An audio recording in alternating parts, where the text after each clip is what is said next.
Welcome to Audiobook 365 Stories. Dr. Gray, a brilliant but daring scientist, had spent years perfecting a potion that could make a person invisible. When he finally succeeded, he thought he had unlocked unimaginable power. But as he shared his story with his old friend, Kemp, the truth came out. The very thing that made him invisible also brought endless problems. Constant isolation, the inability to eat in public, and the fear of being discovered. The excitement of invisibility quickly turned into frustration and loneliness. As Kemp listened, he realized that Dr. Gray's greatest invention had become his worst mistake. "But now you begin to understand," said the Invisible Man. "The full problem of my situation. I had no place to stay, no clothes. To wear clothes would take away my advantage and make me look strange and scary. I was hungry because if I ate, the food inside me would make me visible again in a very strange way." "I didn't think of that," said Kemp. "Neither did I. And the snow showed me more dangers. I couldn't walk in the snow. It would fall on me and show my shape. Rain, too, would make me a wet outline like the shape of a man made of water, a bubble. And in fog, I would be a faint bubble in the fog, like a shiny, unclear human shape. Also, as I walked outside, in the air of London, I got dirt on my feet and dust on my skin. I didn't know how long it would take before I became visible because of the dirt. But I knew it wouldn't take long. Not in London, at least. I went to the poorer parts of town, near Great Portland Street, and I reached the end of the street where I had been staying. I didn't go down that street because there was a crowd. My biggest problem was to get clothes. I wasn't sure what to do about my face. Then I saw in one of those small shops that sell many things like newspapers, sweets, toys, cards, and leftover Christmas stuff. There were masks and fake noses. I understood that my face problem was solved. Suddenly, I knew what to do. I turned around, no longer lost, and started walking. I went through the less busy streets to avoid people, towards the small streets north of the Strand. The day was cold, and the wind was sharp in the streets. I walked quickly to avoid getting caught. Every crossing was dangerous, and I had to watch every person carefully. As I was about to pass a man at the top of Bedford Street, he suddenly turned and bumped into me. I almost fell under the wheel of a passing cab. The people near the cab thought he had some kind of attack. This scared me so much that I went into Covent Garden Market and sat quietly in a corner near some flowers, shaking and breathing hard. I realized I had caught another cold and had to leave before my sneezing got too much attention. Finally, I found the shop I was looking for. It was a dirty, dusty little shop in a small street near Drury Lane. The window was full of shiny clothes, fake jewels, wigs, shoes, and photos of actors. The shop was old and dark, and the building above it had 4 floors, all looking dark and sad. I looked through the window and, seeing no one inside, I went in. The door made a bell ring. I left the door open and walked around a stand with clothes. I hid behind a tall mirror. No one came for a minute or two. Then I heard heavy footsteps, and a man came into the shop. My plan was now clear. I would go into the house, hide upstairs, and wait for the right moment. When everything was quiet, I would find a wig, a mask, glasses, and clothes. Then I would go back into the world, looking strange but still possible. And while I was at it, I could steal some money from the house. The man who came into the shop was short, thin, with a hunched back, thick eyebrows, long arms, and very short legs. It looked like I had interrupted his meal. He looked around the shop like he expected to see someone. He looked surprised, then angry when he saw the shop was empty. I started to follow him, but he stopped quickly when he heard me move. I stopped too, surprised at how fast he heard me. He shut the door to the house in my face. I stood there, not sure what to do. Suddenly, I heard him coming back, and the door opened again. He stood there, looking around the shop like he still wasn't sure. Then, talking to himself, he checked behind the counter and looked behind some things. Then he looked unsure. He had left the house door open, so I quickly slipped into the other room. It was a strange little room with only a few pieces of furniture, and there were big masks in the corner. There were 3 doors in the little room, one going upstairs and one downstairs, but all of them were closed. I couldn't leave the room while he was there. I could barely move because he was so alert, and I felt a cold breeze down my back. Twice, I almost sneezed but stopped just in time. My feelings were very strange and new, but even so, I was very tired and angry long before he finished eating. But finally, he finished and put his cheap plates on a black tray with his teapot. He also gathered all the crumbs from the mustard-stained cloth and took everything with him. Because his hands were full, he couldn't close the door behind him, as he usually would. I had never seen a man so good at closing doors. I followed him into a very dirty kitchen downstairs. I watched him start washing the dishes, but there was no point in staying down there, and the cold brick floor hurt my feet. So I went back upstairs and sat in his chair by the fire. The fire was burning low, and without thinking, I added some coal. The sound of the coal brought him upstairs at once, and he stood there, staring around the room. He almost touched me. Even after looking carefully, he still wasn't sure. He stopped in the doorway and checked the room one last time before going downstairs. I waited in the little sitting room for a long time, and finally, he came back and opened the door to go upstairs. I just managed to sneak past him. On the stairs, he suddenly stopped, and I almost bumped into him. He stood there, looking back right at my face and listening carefully. "I could have sworn," he said. He pulled on his lower lip with his long hairy hand. His eyes moved up and down the stairs. Then he made a sound and continued going upstairs. He was about to open a door, but then he stopped again, looking angry and confused. He was starting to notice the small sounds of me moving around him. The man had very sharp hearing. Suddenly, he became very angry. "If there's anyone in this house," he shouted. But he didn't finish the threat.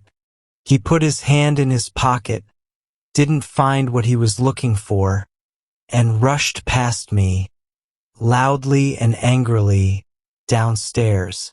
But I didn't follow him. I sat at the top of the stairs until he came back. Soon, he came back upstairs, still muttering to himself.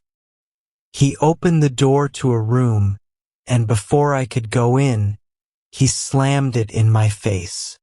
I decided to explore the house and spent some time doing it as quietly as possible. The house was very old, falling apart, and damp. Some of the door handles were stiff, and I was afraid to turn them. In one room next to his, I found a lot of old clothes. I started going through them, and in my excitement, I forgot again how sharp his hearing was. I heard quiet footsteps, and when I looked up, I saw him staring at the messy pile of clothes. He was holding an old-fashioned gun in his hand. I stood perfectly still while he looked around, suspicious and with his mouth open. "It must have been her," he said slowly. "Damn her." He shut the door quietly, and right away I heard him lock it. Then his footsteps moved away. I quickly understood that I was locked in. For a minute, I didn't know what to do. I walked from the door to the window and back, feeling confused. I suddenly felt very angry, but I decided to look at the clothes before I did anything else. My first try made a pile of clothes fall down from a high shelf. This brought him back, looking more dangerous than before. This time, he actually touched me, then jumped back, shocked, and stood in the middle of the room, surprised. After a moment, he calmed down a little. "Rats," he whispered, putting his fingers on his lips. He was clearly a bit scared. I quietly moved out of the room, but one of the wooden floorboards made a noise. Then, the annoying little man started going all over the house, holding his gun, locking door after door, and putting the keys in his pockets. When I realized what he was doing, I got so mad. I almost couldn't stop myself from acting right away. By this time, I knew he was alone in the house, so I didn't wait anymore. I hit him on the head. "Hit him on the head?" Kemp said, surprised. "Yes, I knocked him out. While he was going downstairs, I hit him from behind with a stool that was on the landing. He fell down the stairs like a sack of old shoes. But wait, the normal rules of kindness are fine for normal people. But, Kemp, I needed to leave that house in disguise without him seeing me. I couldn't think of any other way to do it. Then, I tied him up with a fancy vest and wrapped him in a sheet." "Wrapped him in a sheet?" "Yes, I made a sort of bag out of it. It was a good way to keep the fool scared and quiet. It was also really hard for him to get out of. His head was far from the string. My dear Kemp, stop looking at me like I'm a murderer. I had to do it. He had a gun. If he saw me, he could describe me." "But still," said Kemp, "here in England today. And he was in his own house and you were, well, stealing." "Stealing? Come on, Kemp, are you really gonna call me a thief now? Don't be silly. Can't you see my situation?" "And his situation too," said Kemp. The invisible man stood up quickly.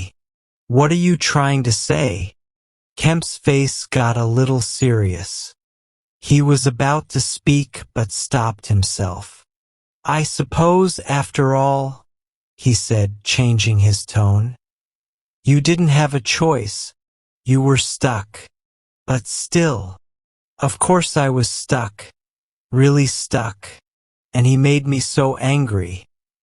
Chasing me around the house, playing with his gun, locking and unlocking doors. He was just so annoying. You don't blame me, do you? You don't blame me?" "I never blame anyone," said Kemp. "Blaming people is out of style. What did you do next?" "I was hungry. Downstairs I found some bread and cheese. Not the best, but enough to fill me up. I had some brandy and water, then went back upstairs past my bag. He was lying still, and went to the room with the old clothes. I peeked through the gaps in the curtains. Outside, the day was bright. Compared to the dark and gloomy house, it was blindingly bright. There was a lot of traffic going by. I turned back, with spots of light dancing in front of my eyes, to the dark room behind me. My excitement started to fade, and I began to clearly understand my situation again. I started searching the place carefully. It seemed like the hunchback had been living alone in the house for a while. He was a strange person. I collected anything that could help me from the storeroom full of clothes, and then I carefully chose what I needed. I found a handbag I thought would be useful, and some makeup powder, rouge, and sticky bandages. I thought about painting and putting powder on my face to make myself visible. But the problem was I would need turpentine and other things. It would also take a long time to become invisible again. Finally, I chose a mask that wasn't too strange, dark glasses, gray whiskers, and a wig. I couldn't find underwear, but I could buy that later. For now, I wrapped myself in some fabric and white scarves. I couldn't find socks, but the hunchback's boots were loose, so they worked. In the shop's desk, I found 3 gold coins and about 30 silver coins. In a cupboard, I found 8 pounds in gold. Now I was ready to leave. Then I started to worry. Did I really look believable? I checked myself in a small mirror, looking from all sides to make sure everything was okay. I looked strange, like an actor playing a miser on stage, but it wasn't impossible to believe. Feeling more confident, I took the mirror to the shop, pulled down the blinds, and checked myself again in a big mirror. I spent a few minutes gathering my courage. Then I unlocked the shop door and walked out into the street, leaving the little man tied up. In 5 minutes, I had turned down several streets, and no one seemed to notice me. My last problem was solved. He stopped talking. "And you didn't think about the hunchback anymore?" asked Kemp. "No," said the invisible man. "I don't know what happened to him. I guess he untied himself or got out somehow. The knots were pretty tight." He went silent and looked out the window. "What happened when you went to the Strand?" Kemp asked. "Oh, more disappointment. I thought my problems were over. I thought I could do whatever I wanted as long as I didn't reveal my secret. I thought, whatever I do, no one can stop me. I can just take off my clothes and disappear. I believed I could take money wherever I found it. I planned to have a big meal and stay at a fancy hotel, then buy new things. I was feeling so confident. But looking back, I see how foolish I was. I went into a restaurant and ordered lunch, but then I realized I couldn't eat without showing my invisible face. I finished ordering, told the waiter I'd be back in 10 minutes, and left, feeling annoyed. I don't know if you've ever felt that kind of disappointment when you're hungry. "Not that badly," said Kemp, "but I can imagine it. I could have smashed everything." Finally, starving for good food, I went to another restaurant and asked for a private room. I told them, "I'm badly disfigured." They looked at me strangely but didn't say anything. So at last I got my lunch. It wasn't served well, but it was enough. After eating, I smoked a cigar and tried to plan my next move. Outside, a snowstorm had started. The more I thought about it, Kemp, the more I realized how useless being invisible was in a cold, dirty, crowded city. Before I did this crazy experiment, I dreamed of many benefits. But that afternoon, I was full of disappointment. I thought about the things people desire. Sure, invisibility could help me get them, but it made enjoying them impossible. Ambition. What's the point of being important if no one can see you? Love. What good is love if you can't be with someone properly? I don't care for politics, fame, charity, or sports. What was I supposed to do? I had become a mystery, wrapped up in clothes, a ridiculous version of a man. He paused, glancing at the window. But how did you end up in Iping? Kemp asked, trying to keep him talking. I went there to work. I had one hope. It was just a small idea then. Now it's a complete plan. It's a way to undo what I've done. When I'm ready, when I've done everything I want to do while being invisible. That's what I really want to talk to you about now. Did you go straight to Iping? Asked Kemp. Yes, I just needed my 3 notebooks, my checkbook, my clothes, and some chemicals to work on my idea. I'll show you my calculations when I get my books, and then I started. I remember the snowstorm. It was awful, trying to keep the snow off my fake nose. And at the end, said Kemp, the day before yesterday when people found out about you, you really, according to the papers. Yes, I did. I lost control. Did I kill that stupid policeman? No, said Kemp. He's expected to get better. He's lucky then. I really lost my temper.